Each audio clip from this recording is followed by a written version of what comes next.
Music Studio.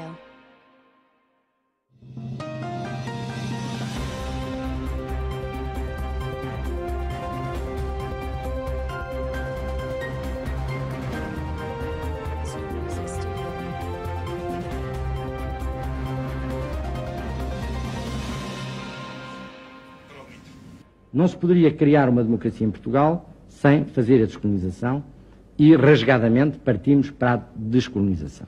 É que quando chegamos ao problema de Angola, nós deparamos com três movimentos. Movimentos com implantação diferente, com expressões diferentes, com raízes e apoios diferentes, mas que existiam, todos eles. Jonas Savimbi, na sua capacidade de se antecipar aos factos, realiza uma campanha de união dos três movimentos de libertação. Encontra-se com Agostinho Neto em Dar es Salaam, em Lusaka e no Luso, com quem assina um acordo de cooperação. Este encontro acabou por ser também um alívio a Agostinho Neto, na altura fortemente contestado pelas fações internas no seio do MPLA, da Revolta do Leste e da Revolta Ativa. Savimbi também assina outro acordo com a FNLA em Kinshasa e pede a mediação de Jomo Kenyatta para o acordo de Mombasa, onde plantam a árvore da unidade e reconciliação entre os angolanos. We have come to the last ceremony of the meeting, and that is the signing of the agreement which our three brothers are going to sign. And I call upon them to do the ceremony of signing the document. Estava assim criada a plataforma única dos três movimentos de libertação para negociarem a descolonização com Portugal. Como todos imaginam, estamos todos muito satisfeitos com o resultado obtido, porque até novembro ninguém acreditava que os movimentos de libertação podiam encontrar tão rapidamente uma plataforma comum para poderem negociar com o governo português.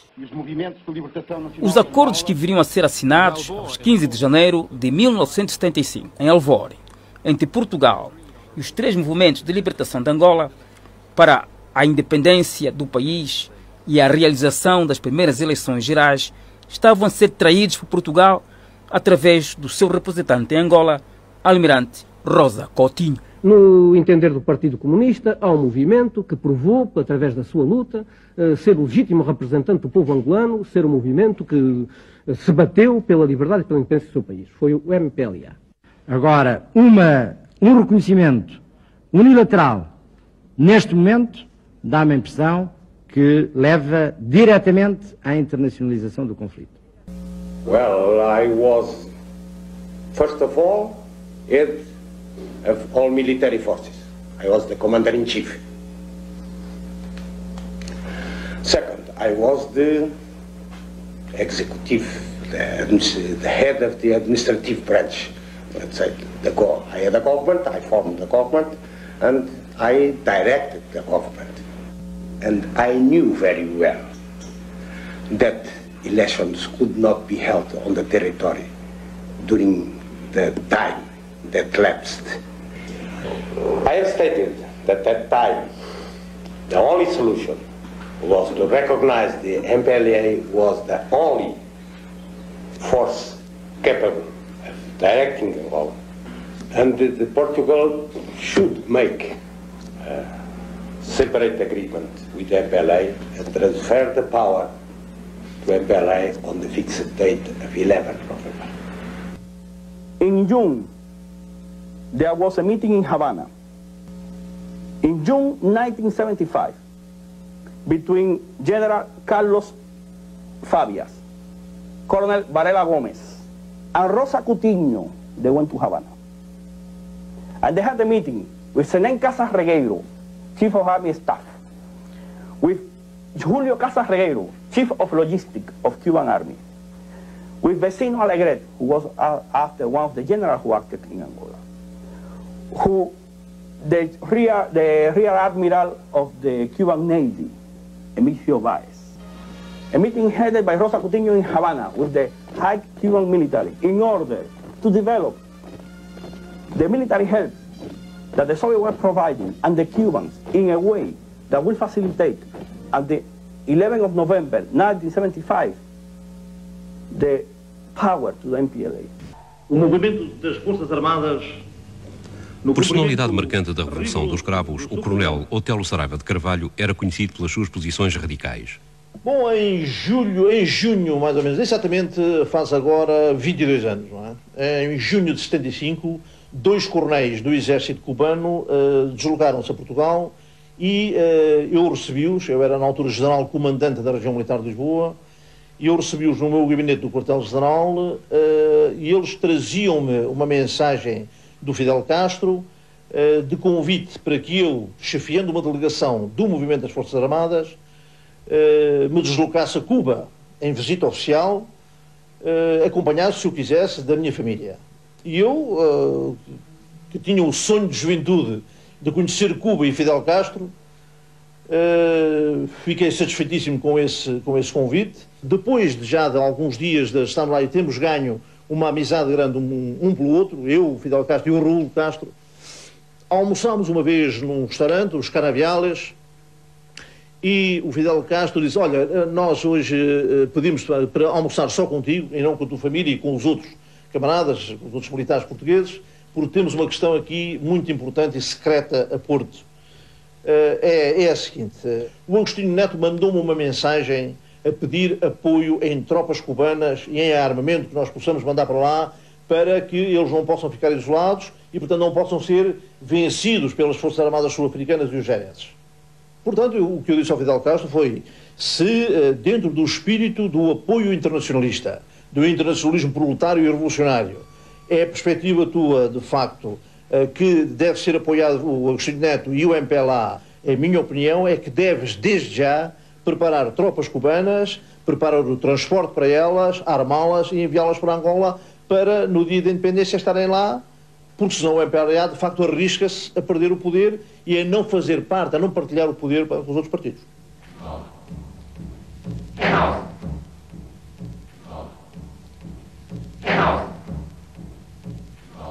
Na véspera da independência, as tropas portuguesas abandonam o solo angolano.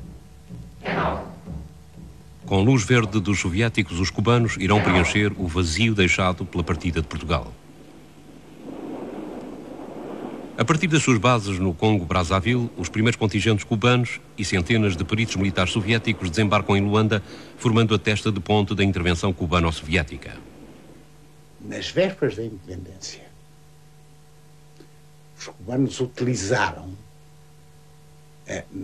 nos combates para a defesa de Luanda, utilizaram material soviético que já estava armazenado em Porta Negra.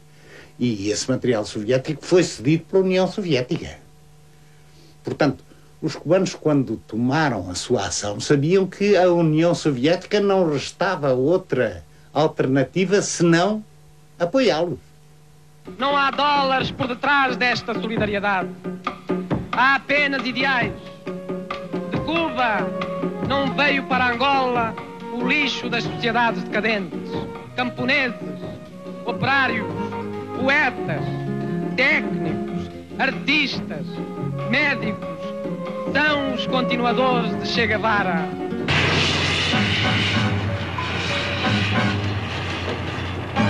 Uma coluna blindada sul-africana aproxima-se de Luanda, mas os cubanos bloqueiam-lhe o acesso à capital. No norte de Angola, as tropas zairenses em apoio da FNLA serão igualmente detidas pelos soldados da Havana. E foram, de facto, as tropas cubanas que conseguiram aguentar o MPLA e fazer com que o MPLA, na guerra travada, de facto, contra a UNITA, apoiada pelos sul-africanos, contra o FNLA, apoiado pelas tropas zairenses, conseguiu fazer com que o MPLA, no dia 11 de novembro, tivesse a vitória na mão e tornasse Angola independente com o poder do MPLA. FNLA troops, accompanied by soldiers from Mobutu's regular army, advanced from the north. UNITA soldiers, along with the South African army, moved up from the south. Cuando se produce el 23 de octubre la invasión de Angola por tropas regulares de África del Sur, no podíamos cruzarnos de brazos.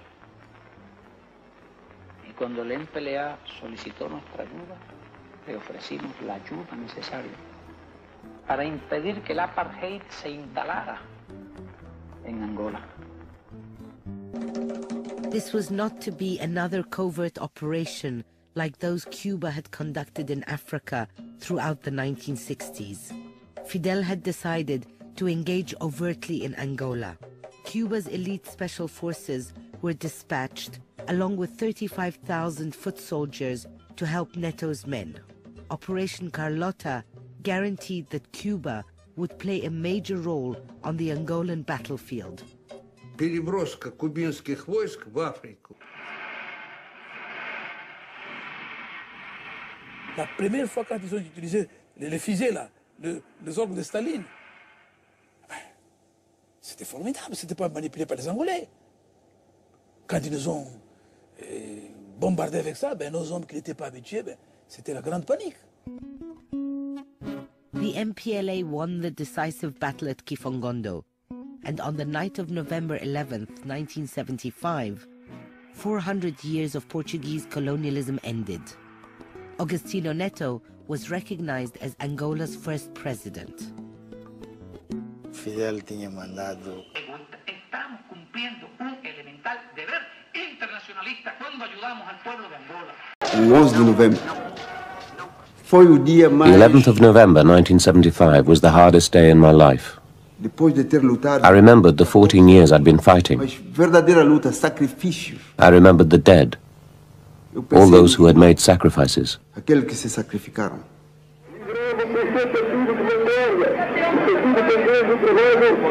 Agostinho Neto greets the Soviet ambassador. The MPLA was recognized as Angola's government by the Soviet Union, Cuba, and most of Africa. Its fight against South African troops gave the MPLA political credibility. South of Luanda, the Cubans prepared to end the South African advance.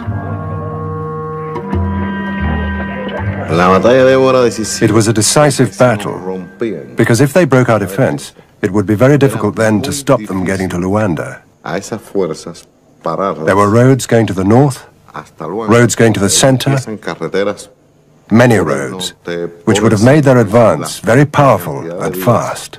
The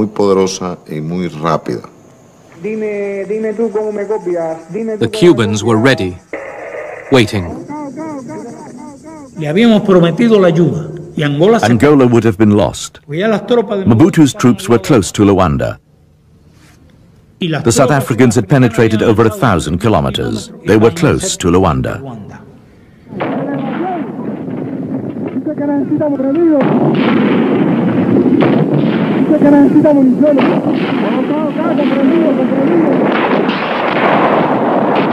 The Cuban and MPLA forces outgunned the South Africans.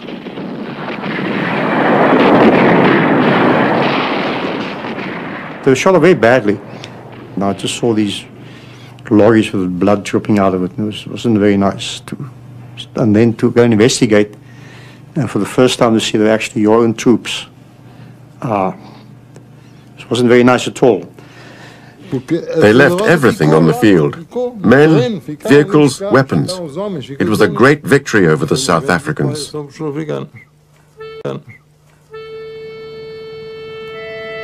South African and American hopes of a quick victory over the MPLA were crushed. Washington was running out of options. Right after Vietnam, the American people in no way, and the Congress and the media, would put up with the U.S. putting its forces in to control the outcome of a country that none of the American people were interested in. Because the powerful South Africa, los blancos, la raza superior, the superior race, se estrellaron clashed contra un pedazo de territorio against a small piece of territory defendido por negros y defended mestizos. by white and mulattoes.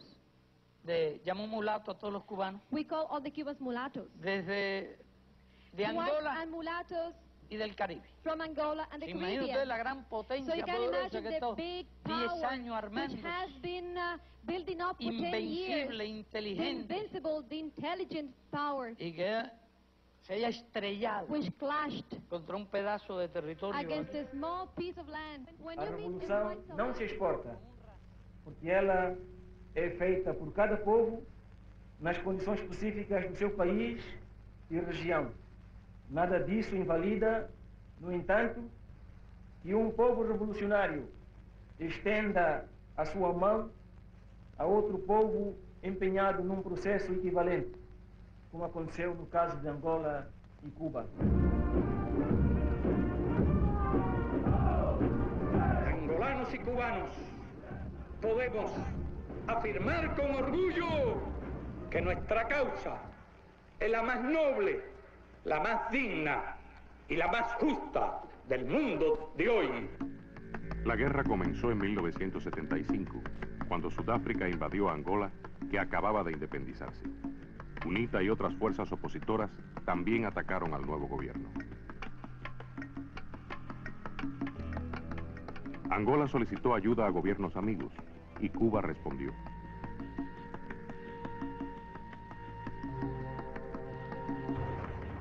Tanques, aviones y tropas fueron enviados a Angola.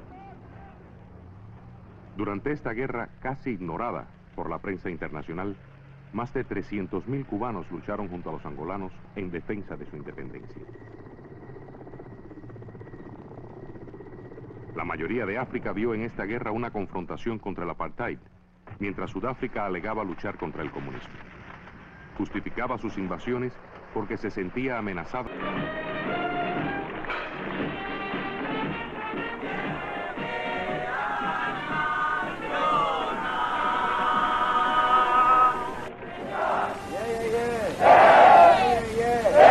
Quem é que manda na nossa terra? Quem é que manda na nossa terra? O que põe em delele?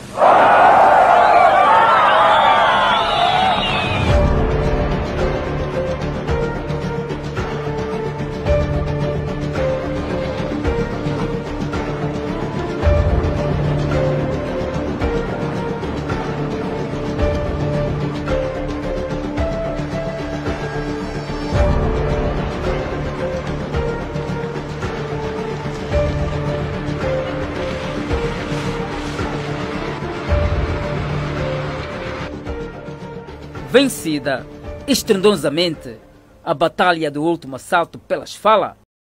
Setembro de 1987 a abril de 1988, a Batalha de Cuituquanavale, vitória da África do Sul e da UNITA. Primeiro, os factos da batalha. Pontos para lembrar sobre a batalha. Objetivos dos cubanos e do INPLA falharam. Forças cubanas e do INPLA queriam capturar a cidade de Jamba. Para capturar a Jamba, os cubanos e as forças do INPLA tiveram que atravessar o rio Lomba, capturar Mavinga, e então eles poderiam capturar Jamba. Forças da África do Sul e da UNITA impediram que as forças cubanas e do INPLA alcançassem os seus objetivos. As forças cubanas e do INPLA não cruzaram o rio Lomba, não capturaram Mavinga e nunca chegaram perto da Jamba. Generais cubanos. Após a Batalha de 1989, o general Arnaldo Sanchez, um dos comandantes cubanos na batalha que tinha sido chamado de herói da revolução por Fidel Castro, foi executado por um pelotão de fuzilamento. Outro general cubano, Delpino Dias, fugiu para a América depois da guerra. O mito de uma vitória dos cubanos e do INPLA é uma autêntica falsidade. Os soviéticos, que estavam fornecendo para as forças cubanas e do INPLA milhares de toneladas de armamento com valor de mais de $1 bilhão, estavam abertamente afirmando que a guerra em Angola não poderia ser vencida pelos cubanos. Cuba sabia que estava perdendo a guerra e não queria sair em desgraça. A África do Sul e a UNITA não queriam desgraçar os cubanos e soviéticos. Humilhar os cubanos não tinha nenhum objetivo prático. As forças sul-africanas e da UNITA foram vitoriosas. Por 48 horas sem dormir no dia 2 de outubro e terceiro, o dia decisivo da batalha, o esforço concentrou-se no bloqueio da tentativa dos cubanos e do INPLA de se dirigirem até a Jamba através do rio Lomba. O que não foi possível graças à neutralização desta ameaça por forças da UNITA e da África do Sul, enquanto os tanques do MPLA T-55 podiam disparar em movimento. As forças sul-africana e da UNITA tinham veículos de combate de infantaria que só podiam atirar posições estacionárias, mas os sul-africanos e a UNITA conseguiram causar destruição entre as forças do MPLA e dos cubanos, com a destruição de inúmeros veículos que tentavam atravessar uma ponte. No dia 3 de outubro, embora os sul-africanos e a UNITA fossem inferiores em número, os sul-africanos e a UNITA fizeram bloqueio contra as forças do MPLA e dos cubanos quando os cubanos e o MPLA se dirigiam em direção ao rio Lomba no dia 3 de outubro, o dia decisivo da batalha. Além disso, no dia 3 de outubro, a Força Aérea Cubana tentou bombardear e ocupar as posições sul-africanas, mas os cubanos foram amplamente imprecisos e não afetaram as forças sul-africanas. Armas capturados. Forças militares da África do Sul e da UNITA capturaram um SAM-8, sistemas de mísseis intactos, juntamente com mísseis, radares e veículos de logística, e armas soviéticas altamente eficazes. Os sul-africanos e a UNITA também capturaram vários tanques não danificados. Humilhação soviética. Em 1987, mais de 1000 conselheiros soviéticos tinham sido enviados para Angola com o maior serviço logístico e de operações até o momento, com um valor financeiro de aproximadamente 1,5 bilhões de dólares. Grandes quantidades de equipamentos soviéticos caíram nas mãos das forças sul-africanas e da UNITA, depois da queda do MPLA e dos cubanos que resultou no seu retiro. Humilhação dos soviéticos. Avanços da África do Sul e da UNITA. A derrota da Batalha do Cuituquanavale foi uma catástrofe para o MPLA e para os cubanos. Em meados de novembro, os sul-africanos e as forças da UNITA destruíram o aeródromo do Cuituquanavale, deixando as forças cubanas e do MPLA numa situação difícil para as unidades que ainda estavam defendendo os perímetros defensivos da cidade. As pessoas, corajosas e valentes das forças sul-africanas e da UNITA que arriscaram as suas vidas pela preservação da África Austral, da democracia e da liberdade nunca serão esquecidas. Suas memórias e bravuras viverão para sempre, e nunca serão esquecidas.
Português, por favor, para a RTP, rapidamente. Portanto, discutimos com o Presidente primeiro para agradecer a assistência que a administração, o Congresso e o povo americano deram à UNITA. Os objetivos foram atingidos: a paz, a estabilidade e o movimento para a democracia. E também pedimos ao Presidente que a América devia continuar a seguir firmemente o processo de paz e democratização no nosso país. Do you have any concern that this process will have difficulties to go forward? Naturally, it is the first time that the Angolans are at peace for a long time. It is also the first time that the Angolans are going to have elections, so we may have some problems.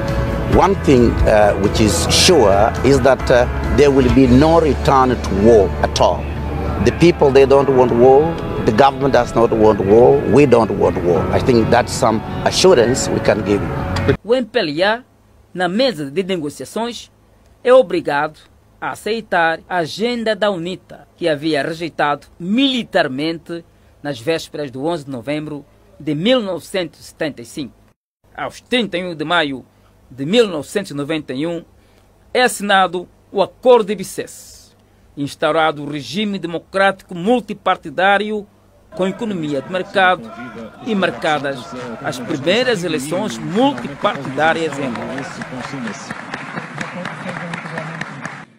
Angola poderá finalmente iniciar a construção de uma nova sociedade, abrindo caminho ao desenvolvimento económico e à melhoria das condições de vida das suas populações. Semeamos a árvore da paz. Não basta que a semente brote.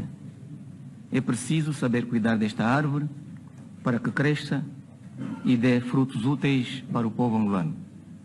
Por outras palavras, é necessário aplicar os acordos e o governo respeitá-los-á. O que vim dizer aqui, neste instante, não é bem a emoção, mas é a franqueza com que nós devemos abordar o problema de Angola.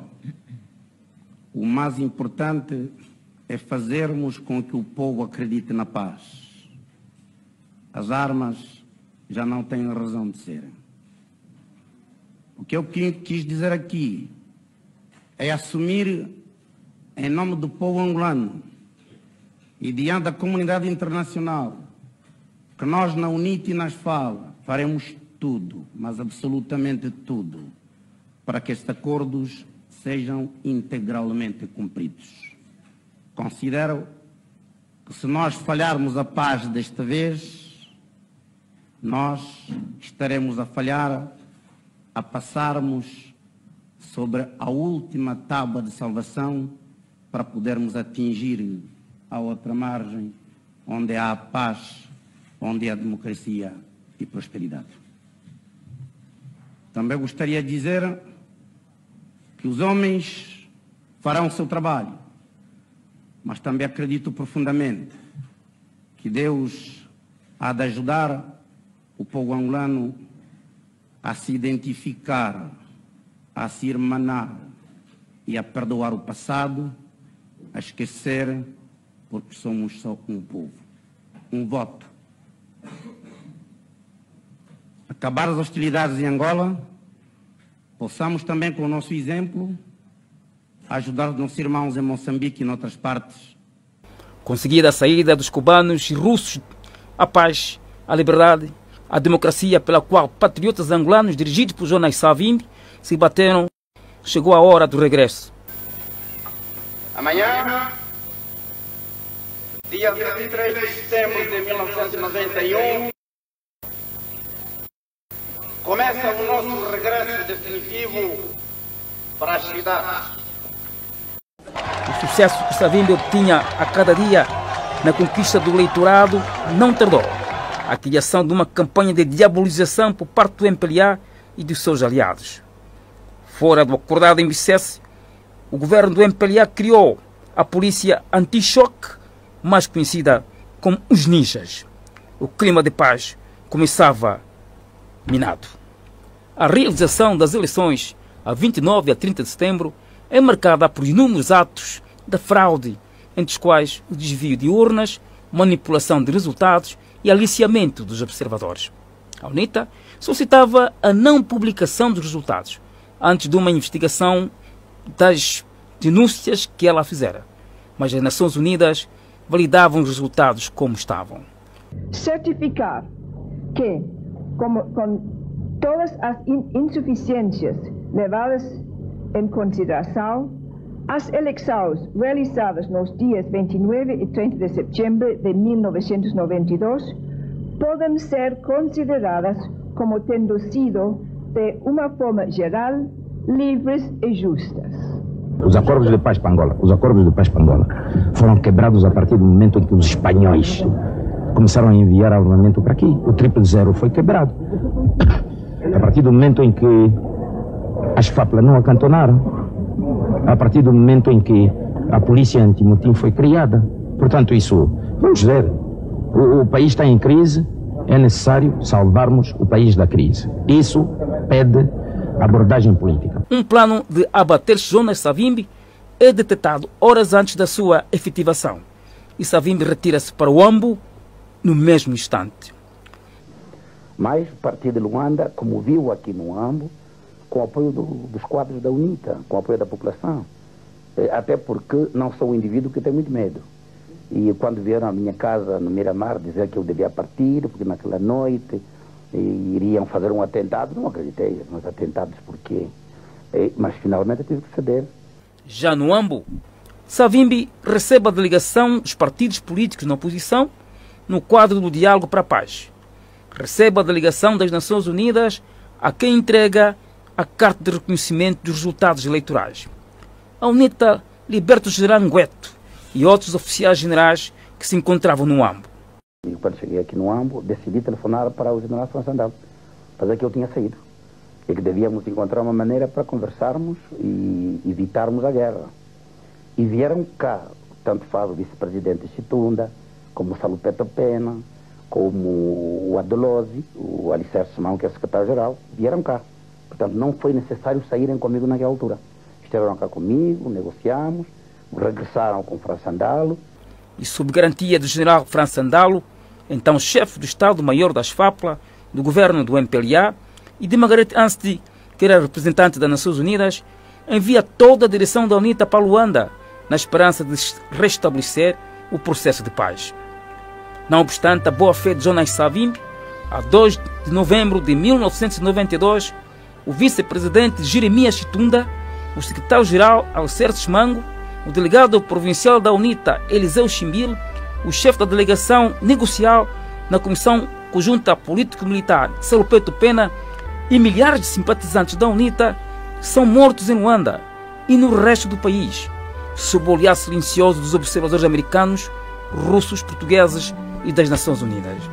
Um dia, os homens de Luanda terão de reconhecer também que o que fizeram ultrapassou limites de divergência política e passou para a luta entre inimigos, não irmãos. E eu gostaria que nós mantivéssemos sempre as nossas divergências num quadro de irmãos. A UNITA é o partido de patriotas angolanos que ao longo dos anos provaram a sua disponibilidade total para com a pátria, oferecendo nos momentos mais difíceis as suas vidas.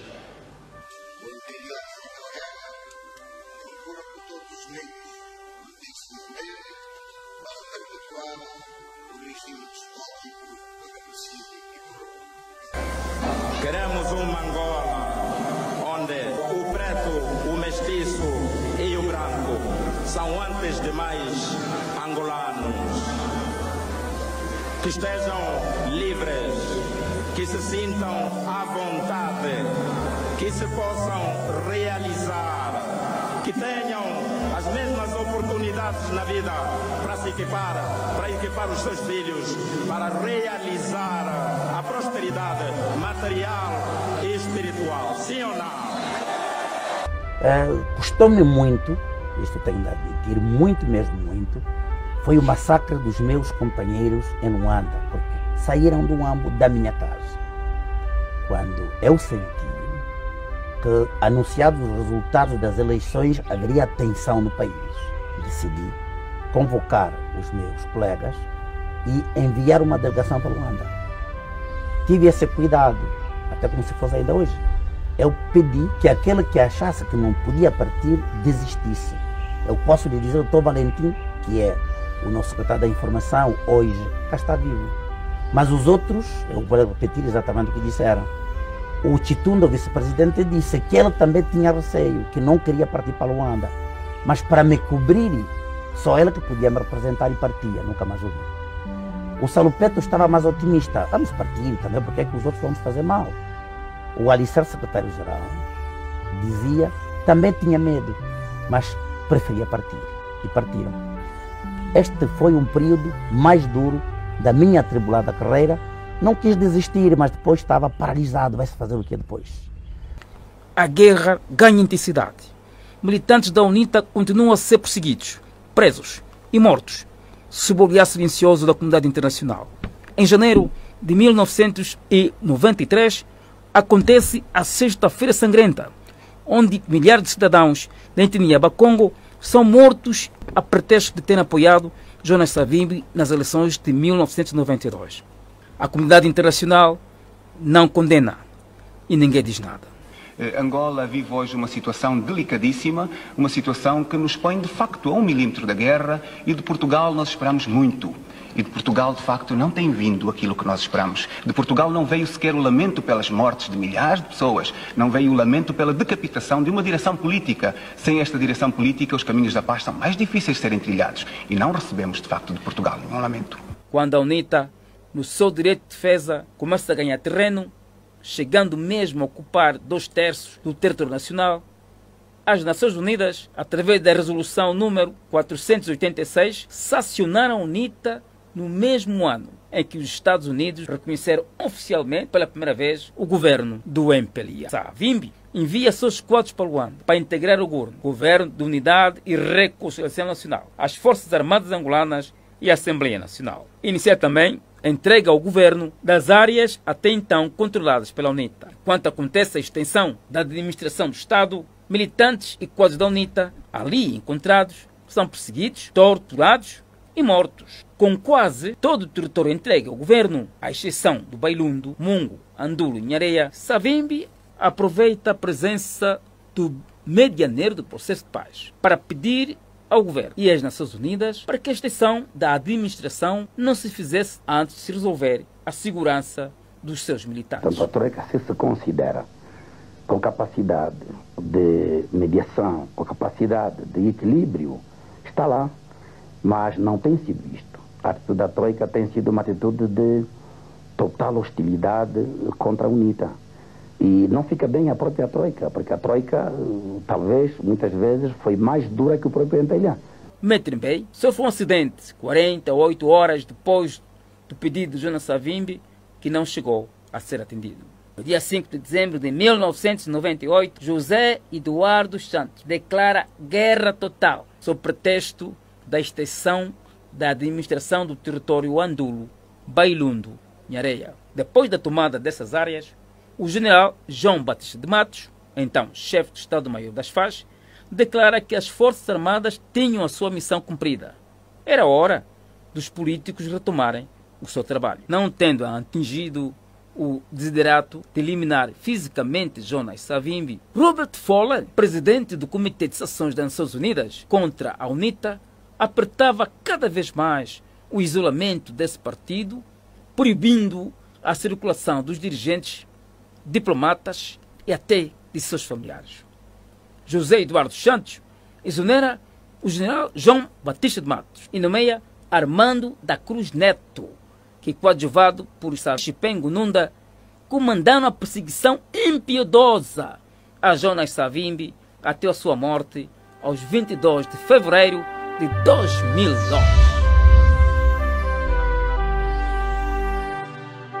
Porque não se muda o curso da história matando uma pessoa. Afeta-se e no sentido negativo. Os mortos não se esquecem em África, não se esquecem. Estão lá, fazem parte da história. Sr. Almirante, gostaríamos de saber se esta delegação do Conselho da Revolução à Angola, de que o Sr. Almirante fez parte, tomou algumas medidas concretas. É evidente que fomos a Angola para tomar conhecimento da situação e tomar algumas decisões no local que evidentemente não vamos tornar públicas. Mas considero que a visita foi importante, os seus resultados positivos. E acho que devemos dizer alguma coisa aqui a Portugal e até ao povo de Angola das nossas impressões. Angola vive presentemente horas amargas, algumas horas mais, dentro de um processo de descolonização que se revelou difícil, não tanto pela vontade e honestidade com que Portugal se empenhou na descolonização de Angola, porque essa foi igual à mesma com que se empenhou na descolonização de Moçambique, Cabo Verde, São Tomé e Guiné, mas sim pelas forças que se opuseram a que essa descolonização em Angola se fizesse de acordo com os mesmos princípios de honestidade e cooperação fraterna entre os povos de Portugal e os povos descolonizados. Muitos interesses se envolveram. Angola é um país rico. Coitada, atualmente vive horas em que já não parece um país rico. Mas é essa riqueza potencial que envolveu cobiças de grandes interesses internacionais e que tem prejudicado tremendamente e tem conduzido à destruição de vidas e bens de gente angolana e de gente portuguesa que não mereciam esta sorte. É preciso que o povo português se consciencialize que em Angola, como aqui, o inimigo é sempre o mesmo. É o mesmo inimigo do Chile, é o mesmo inimigo de Cuba, é o mesmo inimigo da Revolução Portuguesa. O inimigo que por vezes não tem rosto e que não tem pátria. É o capitalismo internacional. Este país ainda pode vir a sofrer do ataque cerrado que a Revolução Portuguesa e o MFA, o capitalismo internacional, está a desencadear. Angola está a sofrê-lo já. E está a sofrê-lo com amargura. Entretanto, deixamos algumas situações mais esclarecidas. Luanda não está em perigo de que a guerra civil alastre para dentro da cidade. Impediremos isso. E eu espero, com a coragem e o espírito de sacrifício que os portugueses e as Forças Armadas Portuguesas e os próprios angolanos têm demonstrado ao longo desta luta, que mais este passo se passará, embora com as dores naturais a que já fomos sujeitos. Atribui alguma importância à nomeação daquela comissão da Organização da Unidade Africana a Angola? Atribuo, até é conveniente que lá vão ver, porque o mundo está farto de dizer que a responsabilidade é de Portugal, e é, em parte, o povo português e as Forças Armadas portuguesas não estão dispostos a abdicar da sua responsabilidade no processo de descolonização de Angola, mas é conveniente que o mundo lá vá ver também como esse processo está a ser conduzido ou a ser prejudicado pelas tais forças que há bocado apontei. Quando vierem a público os desmandos, as poucas vergonhas que certa gente fez já no governo de transição de Angola, eu julgo que o mundo poderá julgar com mais propriedade quem entrou em Angola só para fins de opressão e saque. Parecia-lhe, portanto, correto que outras organizações, nomeadamente a OUA, tomassem uma parte ativa nos conflitos de Angola neste momento? Não. A responsabilidade continua a ser nossa. Mas que vão ver... António Rosa Coutinho, engenheiro hidrográfico, mais conhecido por Almirante Vermelho, nunca escondeu as suas simpatias pelo MPLA. Esteve nos acordos do Alvor, esteve em Angola ao lado dos cubanos e passou à reforma em 82. Virou-se então para a cooperação técnica e comercial com as ex-colónias através de uma empresa chamada Coteco. Por vezes, a cooperação técnica foi antes uma cooperação mais ou menos militar com o regime de Luanda. Já lá vão os tempos áureos da década de 80, mas a Coteco continua. O movimento que melhor interessava aos portugueses, grosso modo. Sim, sim, mas de certeza. E porquê? Porquê? Por muitas razões. Eu já tenho dito, e enfim aproveito para dizer, que o MPLA era o único movimento que tinha por trás dele uma cultura. Não havia, na altura, não havia nenhum escritor, nenhum cantor, nenhum pintor, nenhuma elite cultural em Angola que não fosse partidária do MPLA. Então o senhor tomou posição nessa altura, quando na verdade a ideia era tentar conversar equitativamente com os três movimentos. Mas eu fiz isso enquanto tive o papel de árbitro. Quando deixei de ser alto comissário em Angola. Que nunca Voltou lá depois para ir atrás dos cubanos, não foi? Não. Eu voltei lá antes. Eu voltei lá antes, em julho de 1975, para evitar o choque entre o MPLA e as Forças Armadas Portuguesas após os incidentes da Vila Alice. Mas deixe-me dizer, eu estava a dizer que o MPLA era o único que tinha cultura. E o que é que fez durante esses 6 meses? A UNITA, além do Dr. Savimbi, não existia senão durante... Desculpe, não faça perguntas agora.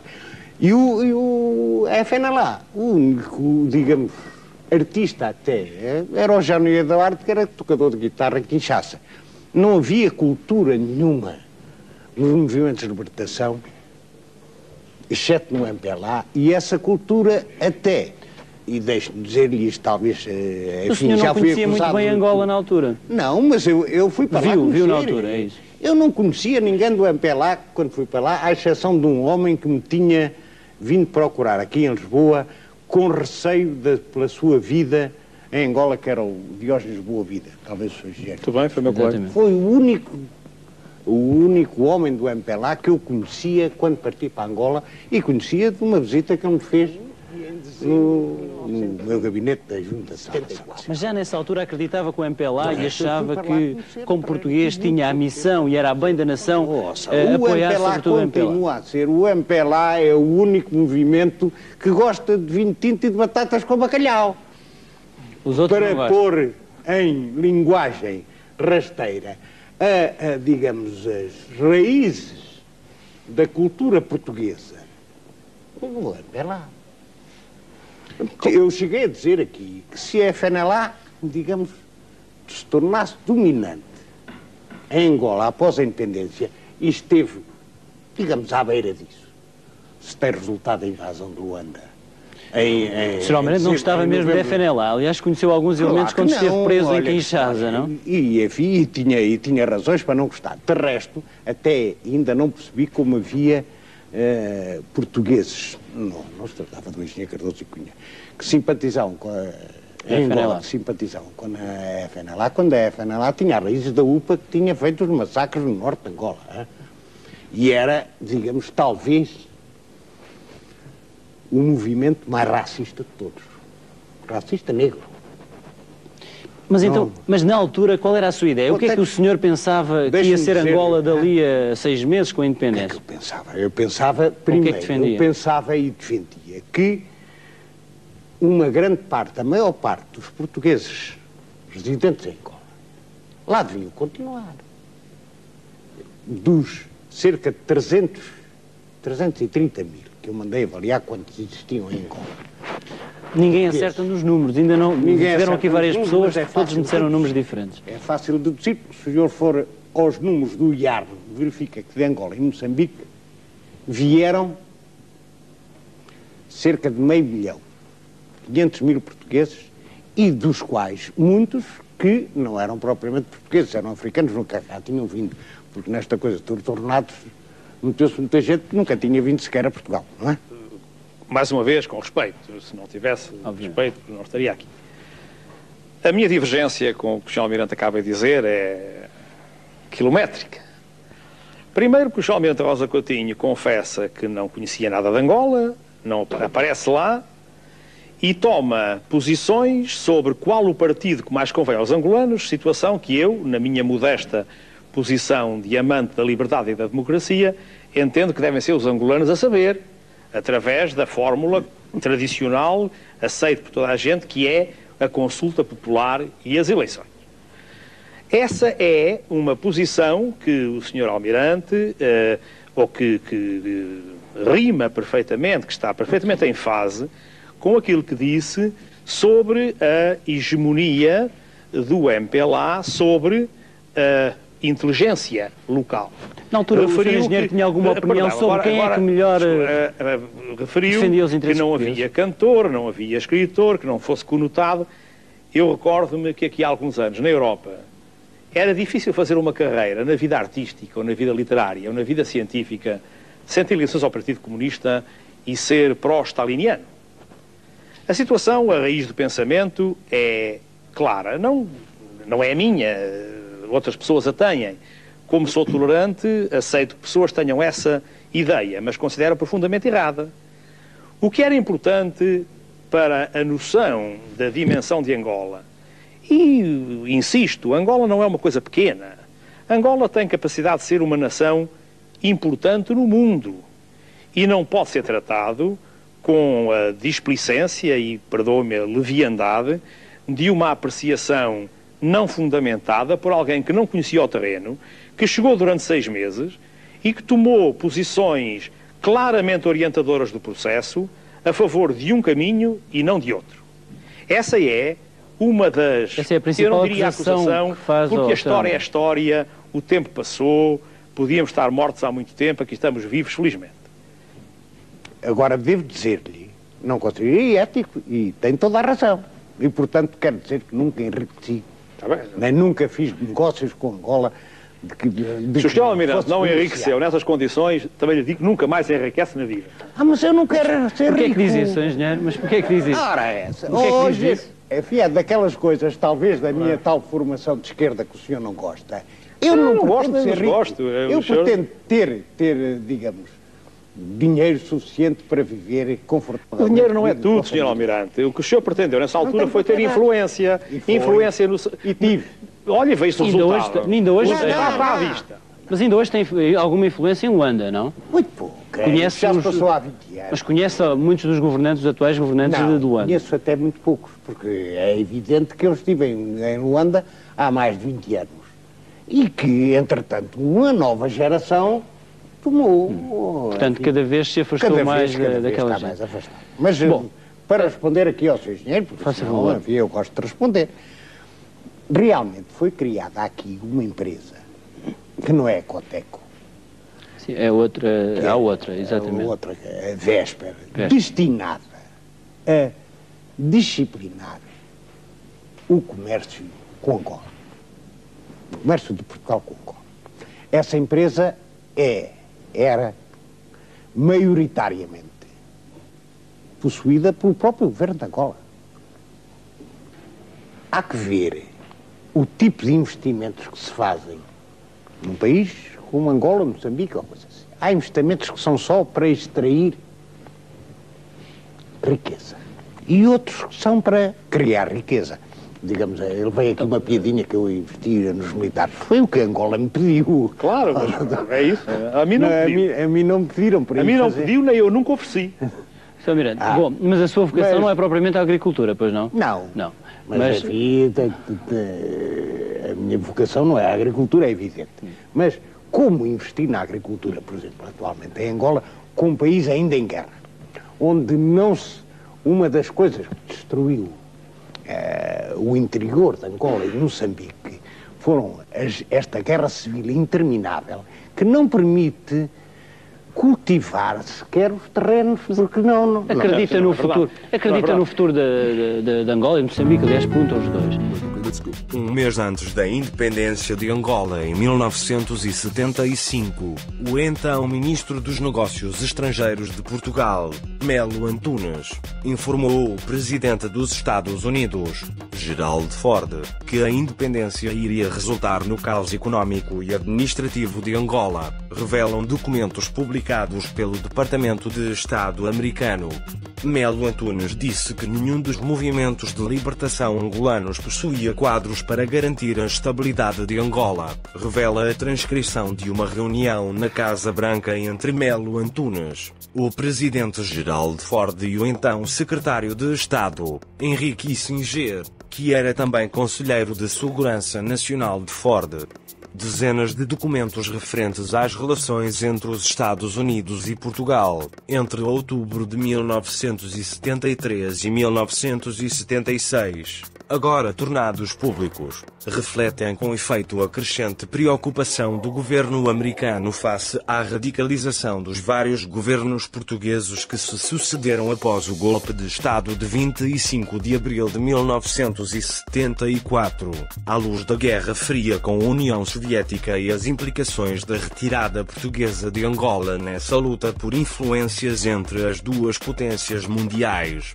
Neste contexto, As reuniões ao mais alto nível indicam como a independência de Angola torna-se não só um fator de preocupação para as autoridades americanas, mas também um instrumento de pressão em redor da questão da retirada de Angola de centenas de milhares de cidadãos portugueses, os chamados retornados, sobre os quais os dirigentes americanos chegam mesmo a discutir se o regresso desses portugueses iria favorecer forças anticomunistas em Portugal ou se seria melhor permanecerem em Angola.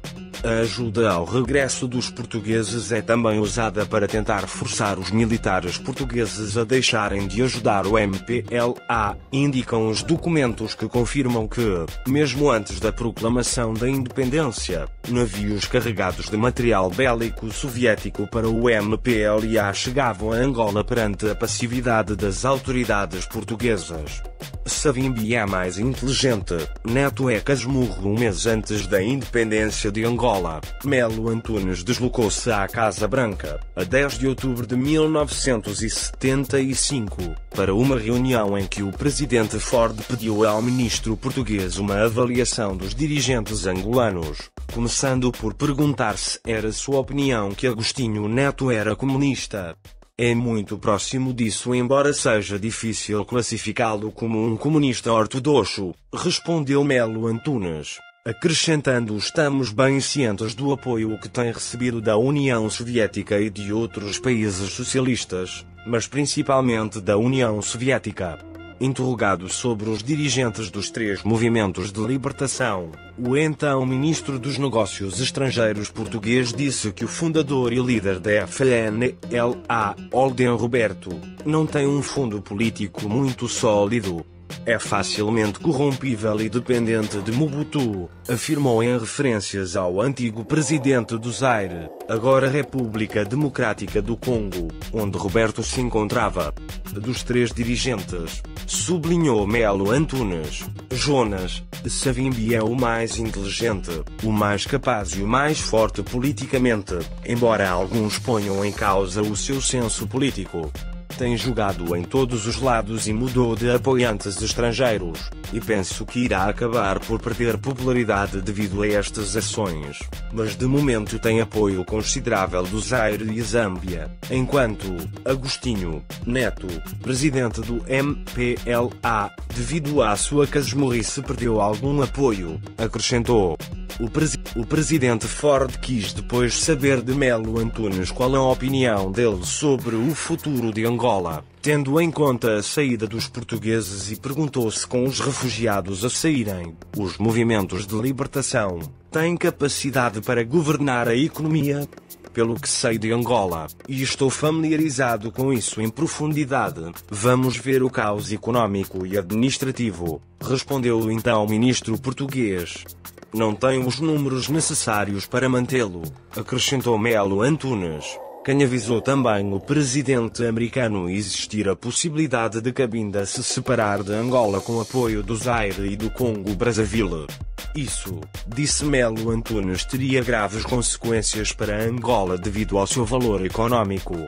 Os retornados e a ajuda portuguesa ao MPLA um mês antes dessa reunião, no encontro de alto nível em Washington, Henry Kissinger, o então embaixador dos Estados Unidos em Portugal Franco Carlucci e, entre outros, William Milland, diretor de inteligência e investigação, e Arthur Artemá, secretário de Estado assistente para assuntos europeus, discutiram a situação em Portugal, onde a luta entre diversas facções do movimento das Forças Armadas se agudizava.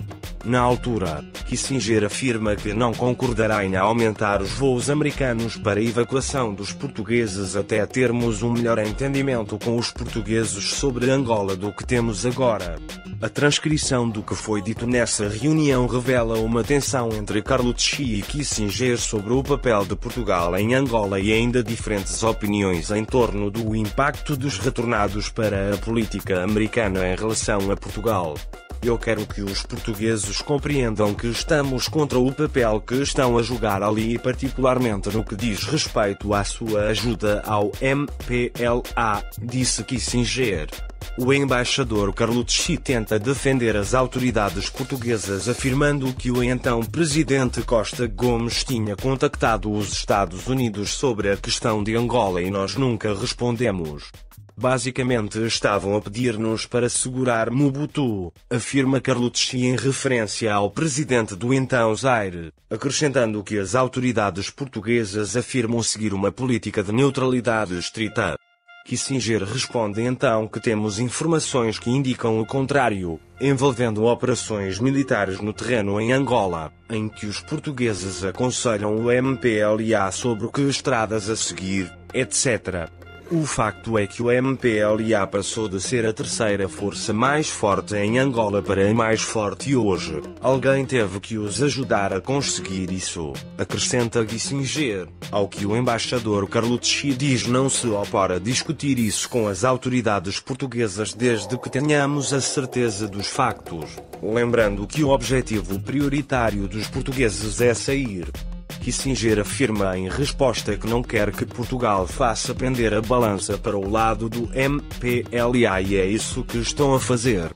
Carlucci argumenta que se isso está a acontecer será por omissão e não propositadamente com ações específicas, ao que Arthur Atman interrompe afirmando: bem, obviamente, navios não podem estar a descarregar equipamento militar em Angola, como carros blindados sem os portugueses saberem o que se passa.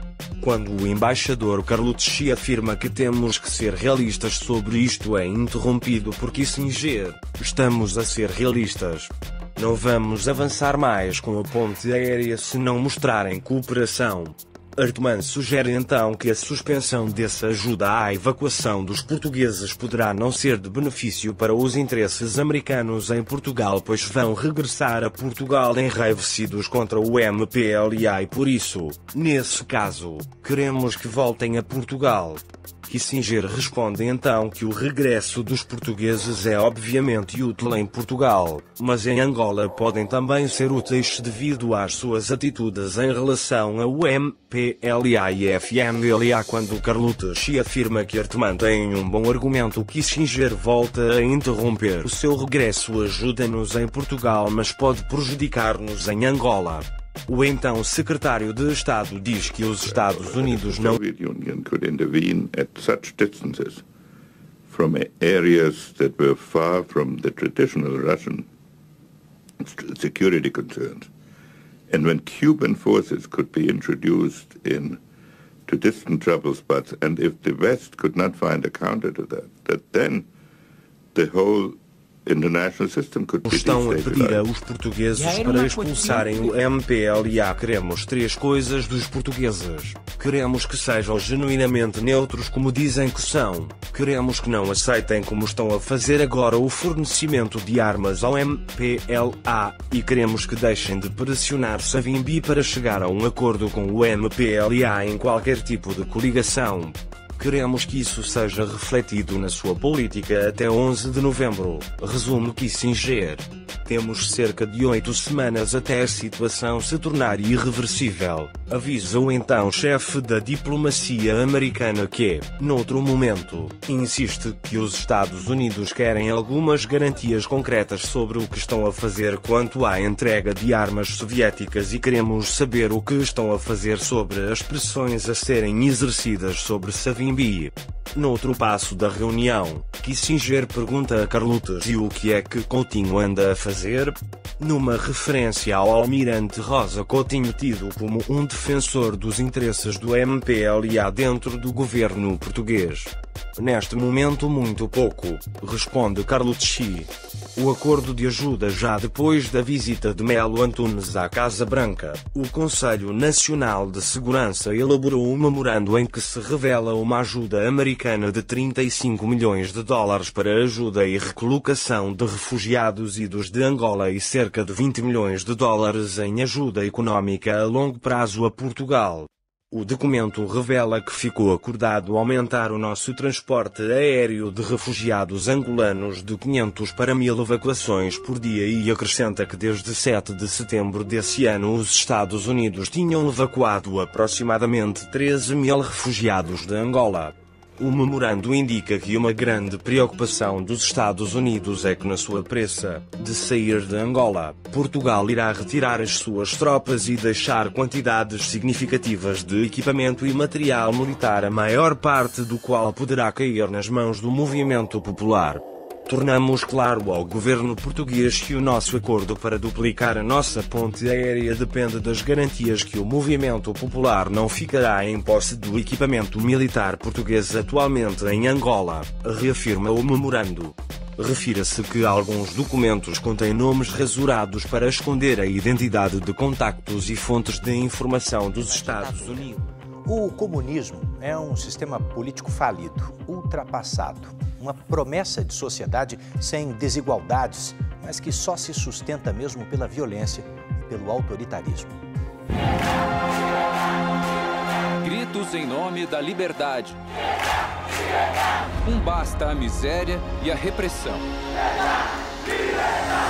A gente se considerou um escravo moderno, porque eu acho que é uma forma de escravidão. Em Cuba, protestos contra o regime comunista se espalharam pelo país.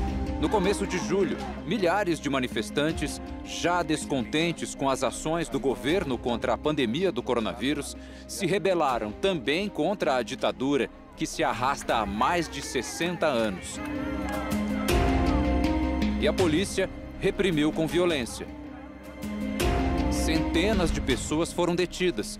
Uma organização dissidente estima que pelo menos 5 morreram. Cuba, ele quer vender para o mundo uma coisa que não é. Protestos contra regimes comunistas se tornaram frequentes nos últimos anos e evidenciam a falência desse tipo de sistema político. Nenhum país deu certo o comunismo. É muito nítido que ele não deu certo porque as suas raízes sociais foram deturpadas. Aqui no mapa, a gente destaca os 5 países que podem ser considerados comunistas. A maioria fica na Ásia. São eles China, Coreia do Norte, Vietnã e Laos. E do lado de cá, no Ocidente, na América Central, temos Cuba. Ao todo, são 1.549 bilhões de pessoas vivendo atualmente sob esse tipo de regime no mundo. Mais de 7 vezes a população do Brasil. Na América do Sul, temos a Venezuela, que muita gente acha que é comunista, mas, na verdade, é uma ditadura de esquerda, inspirada em Cuba. Falta de liberdade, falta de perspectiva, repressão, escassez. Muito difícil, não tem alimento, não tem boa saúde. Faz 2 anos que Raul saiu de Cuba. Por ser contrário ao regime implantado pelos irmãos Castro, ele não se sentia mais seguro com a família na ilha comunista. Ao lado da mulher e da filha, ele veio para o Brasil. Cuba é um regime totalitário, né? Cuba é um regime autoritário. Querem vender para o mundo uma coisa que não é. Quer fazer acreditar que todo mundo apoia aquele comunismo. Só que, na realidade, ninguém apoia. Todo mundo é obrigado a obedecer, além de ser doutrinado. Além de ser adotrinado, né? Para sair do país, só com autorização do governo. Sem ela, o caminho é arriscado. Raul sabia disso quando tomou a decisão. Seguiu lá coiote, né? Contratamos um coiote, um verdadeiro bandido, e pagamos caro, cerca de R$100 mil, só para chegar a Manaus. Além disso, cruzamos a selva, porque os coiotes não circulam por ruas e estradas normais. E a gente viu de tudo naquela selva. Só pedi a Deus para não acontecer nada com a minha família. Cruzando a selva, né? Hoje, Raul vive em Manaus, onde trabalha como músico. Você trabalhando duro, né? Você consegue ter... Aqui, você trabalhando duro, consegue ter uma vida melhor, uma alimentação melhor. Em Cuba, você não tem nem pão. Quando a gente chegou aqui e foi a um supermercado, ficou impressionado e ficava só tirando fotos, porque lá em Cuba não tem nada. É tudo mentira. Eu mando as fotos para lá, para eles verem como é o mundo aqui fora. Incrível, né? A vida com liberdade de escolha, com opções, ainda é uma novidade para o músico cubano que sequer sabe o que é votar. Ninguém do povo votou. Ninguém do povo votou para escolher esse sistema, nem no Fidel, nem no Raul, nem no Dias-Canel. Nós não votamos nunca. Desde a Revolução em 1959, o país foi comandado pela família Castro, primeiro Fidel e depois o irmão Raul. Com a saída de Raul, o presidente passou a ser Miguel Dias-Canel, o homem escolhido pela família Castro e que não foi eleito pelo povo para governar a ilha. Canel é o terceiro governante em mais de 6 décadas de ditadura comunista. Quando os maiores protestos desde a Revolução tomaram conta de Cuba, o governo contra-atacou rapidamente com prisões em massa. A música Pátria e Vida se tornou o hino da frustração com o Estado comunista. A letra faz uma crítica à frase pátria ou morte, repetida muitas vezes pelo ditador Fidel Castro.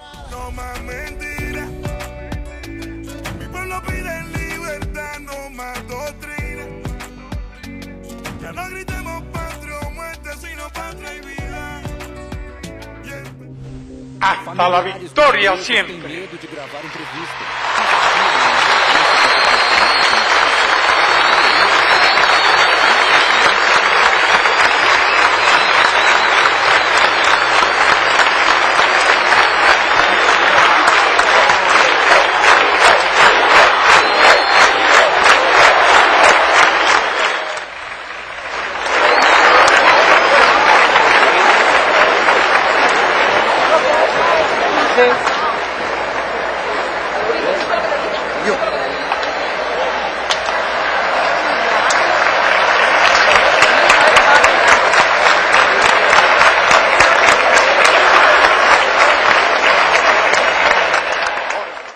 La última vez que apareció en público en Cuba fue el 13 de agosto, día que cumplió 90 años. Según imágenes transmitidas en vivo por la televisión local, acudió junto a su hermano Raúl y el presidente venezolano Nicolás Maduro a una gala organizada por una compañía de teatro infantil en La Habana. Al término de la función, Fidel conversó con algunos de los participantes en el acto. Al líder cubano no se le veía en público desde abril, cuando participó de la clausura del Congreso del Partido Comunista Cubano. Entonces pronunció un discurso con aires de despedida. Pronto seré ya como todos los demás. A todos nos llegará nuestro turno, pero quedarán las ideas de los comunistas cubanos. Castro murió poco antes de la medianoche del viernes, a los 90 años.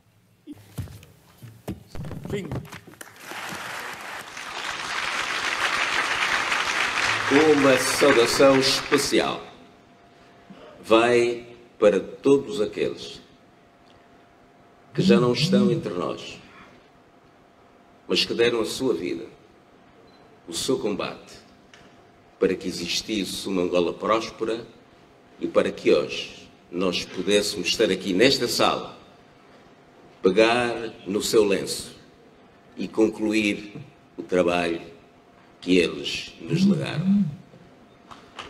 Muito obrigado.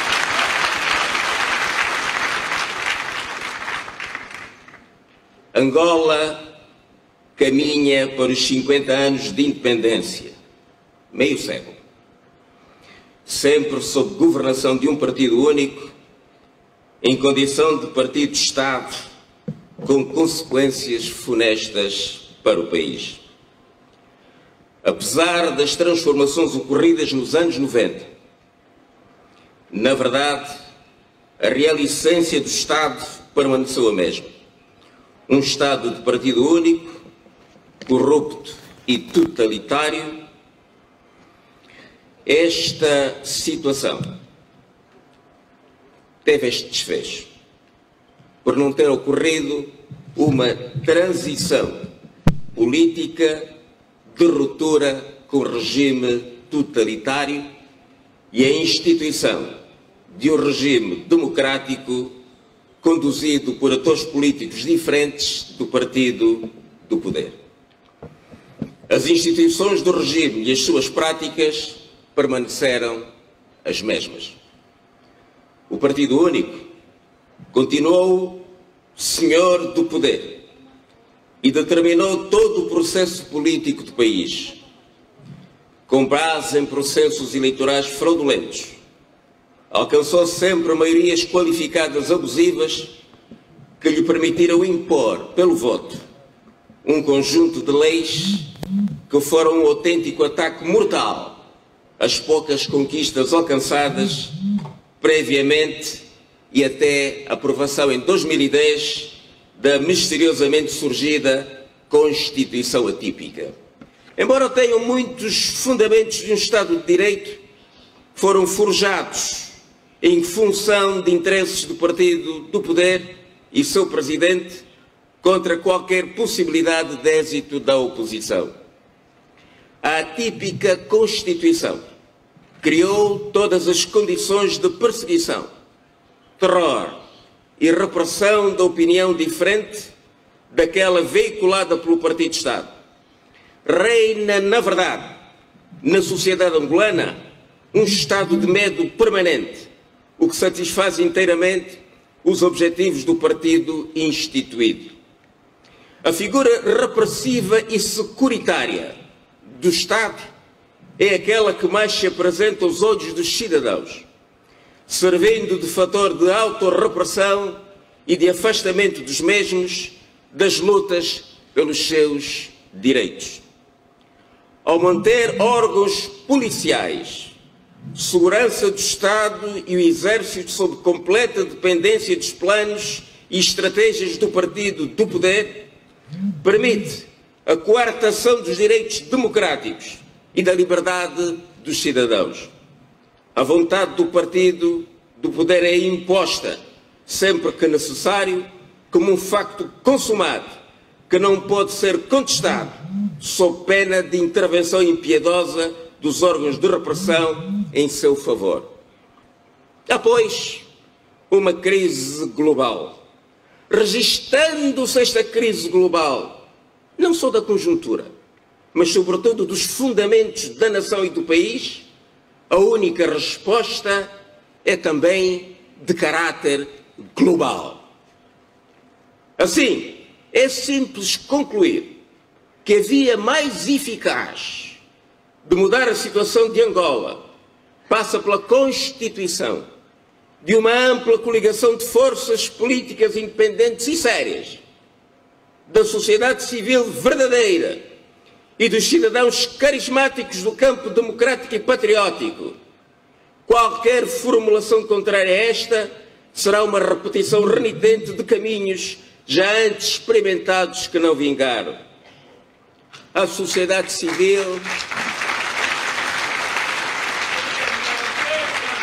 como objeto e sujeito, como princípio e fim da nossa ação, é um fator fundamental nesta congregação de forças.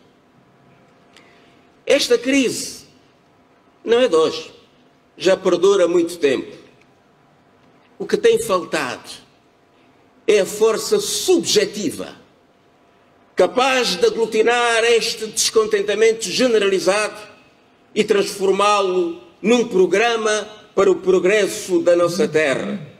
É preciso, pois, e constituamos aqui e agora o arco da República.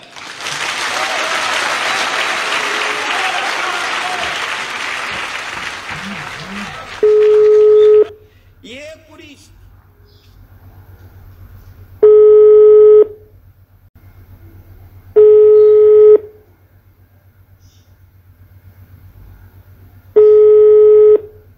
Nós, enquanto cidadãos angolanos, temos o dever de nos entendermos.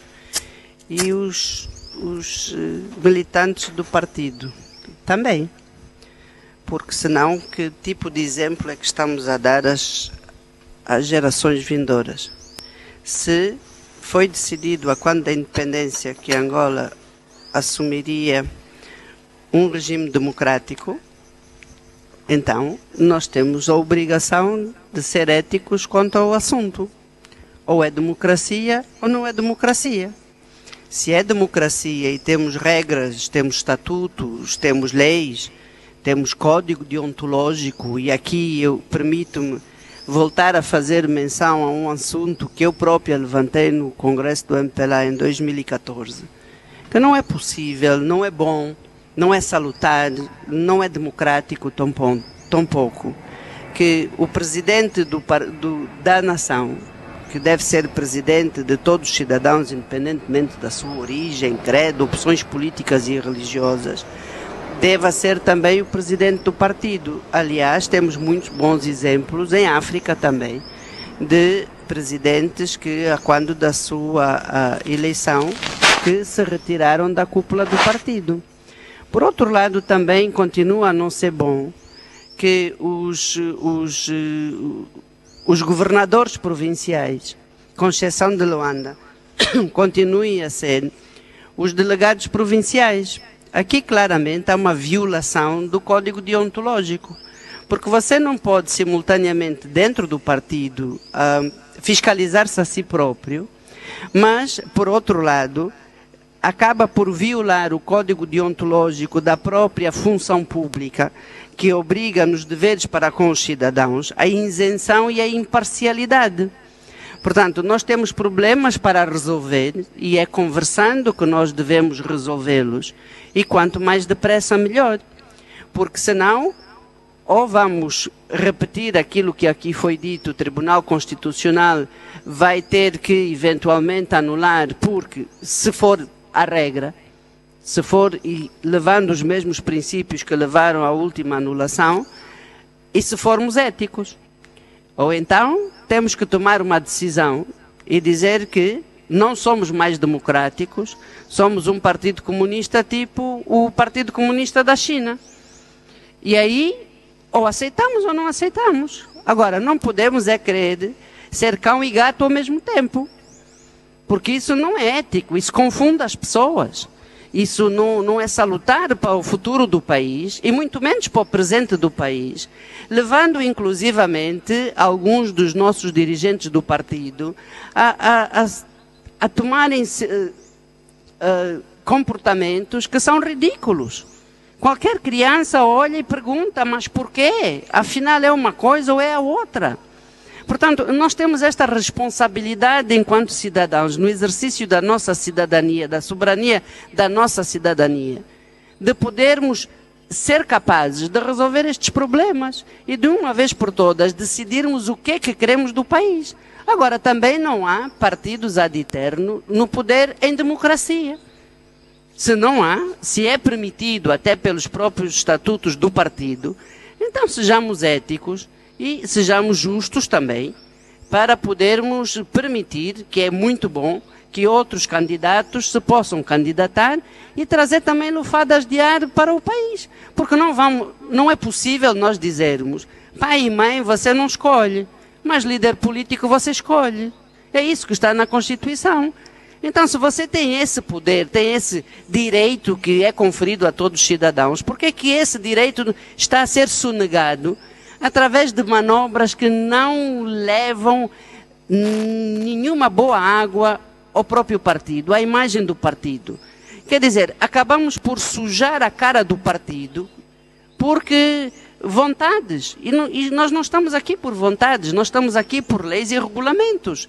Portanto, o próprio partido, mais do que dar um tiro no pé, acaba por sujar a sua imagem, não só dentro do país, mas também fora do país, o que não é bom. Não é bom para todos nós angolanos, que temos o direito de escolher livremente, sem manobras e sem deturpação dos códigos deontológicos e da ética também dos próprios estatutos. Que assunto é este que nós temos? Parece que temos uma cola tudo, uma super cola de alguns cidadãos agarrados ao poder. E isto não é nada bom. Não é nada bom para ninguém. Muitas previsões de Jonas Savimbi são hoje revistas como profecias. Vão se cumprindo. O país diz ser rico, não é verdade? Mas vocês são ricos. Vocês são ricos. Vocês são ricos. Por que vocês são pobres? Aí quando os homens que estiveram no poder forem gatunos, ninguém terá riqueza. E os que roubam são aqueles que têm instrução. É para ele, é para a família dele. Mas os simples indivíduos estão prontos a trabalhar. E quem vota para o MPLA, vota para a discriminação, vota para a divisão entre nós, vota para a fraqueza do país, fragiliza as instituições que Angola criar. Angola é um país grande e que merece uma postura.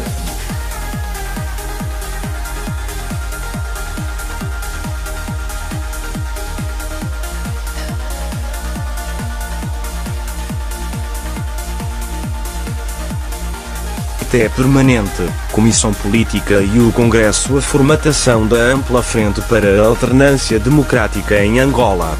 Este é um sinal que vem dos partidos que têm a democracia como um valor político, que têm a necessidade da transparência, da boa governação, como um valor político que deve se transferir para a governação, referiu. Segundo Adalberto Costa Júnior, só partidos democráticos têm condições de governar em democracia, apologia que fez para dizer que, infelizmente em Angola a governação atual é interpretada por um partido não democrático, que não pratica a pluralidade na legitimação das suas lideranças. Gostaríamos muito de ver, como elemento muito positivo, que até ao final deste ano, no exercício dos congressos que se realizem nos partidos políticos todos deste país, mas com incidência para aqueles que têm a responsabilidade de governação, que a pluralidade seja um compromisso, disse. Por sua vez, Abel Chivucovuco deixou um apelo aos angolanos, para que possam sem equívocos ter confiança na UNITA e o seu presidente Adalberto Costa Júnior. Os angolanos podem e devem ter confiança e esperança no Bloco Democrático e no seu presidente, Filomeno Vieira Lopes. De mim não preciso de falar, a minha vida prova, não vos defraudei no passado, não vos defraudarei hoje nem amanhã, afirmou. Abel Chivucovuco disse que a Frente Patriótica Unida tem pela frente 4 desafios imediatos, nomeadamente a sua formalização, a estruturação, preparação da pré-campanha eleitoral e o encorajamento de todos os angolanos a votar nas eleições gerais de 2022. Já Filomeno Vieira Lopes defendeu que todos devem mudar de posição.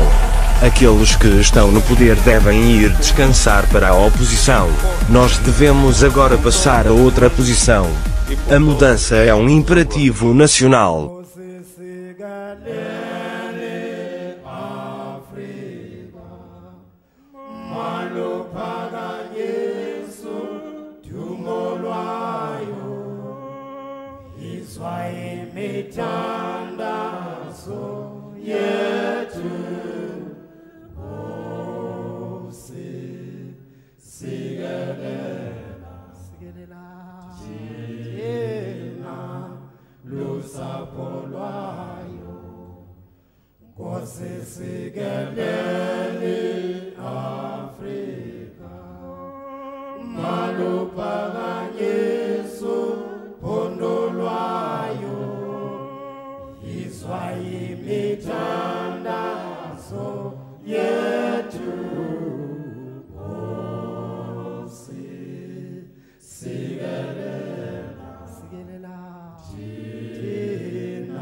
se chama San Jesus, se chama San África. Mago Ben Shalom, Mago Ben Shalom, Utegu Ben Guna Pagade, Utegu Ben Guna Pagade. Kose Sigalele Afrika, Malo Paga Yesu, Tumolwayo, Israel Mitandazo yetu, Kose Sigalela, Jena, Lusapolwayo, Kose Sigalele Afrika, Malupaga Yesu, Pondolwayo, Israel Mitandazo yetu, Kose Sigalela, Jena, Lusapolwayo, Wozamoya, Wozamoya, Wozamoya, Wozamoya,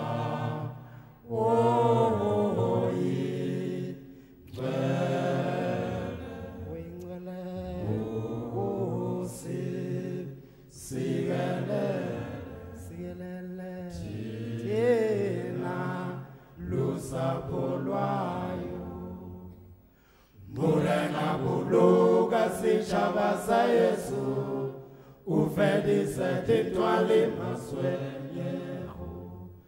Morena buluga se chavasa Yesu, ufedi sete toale maswenyeho. Usibuluge, usibuluge, usibuluge morena, usibuluge. Se chama San Jesus, se chama San África. Mago Ben Shalom, Mago Ben Shalom, Utegu Ben Guna Pagade, Utegu Ben Guna Pagade.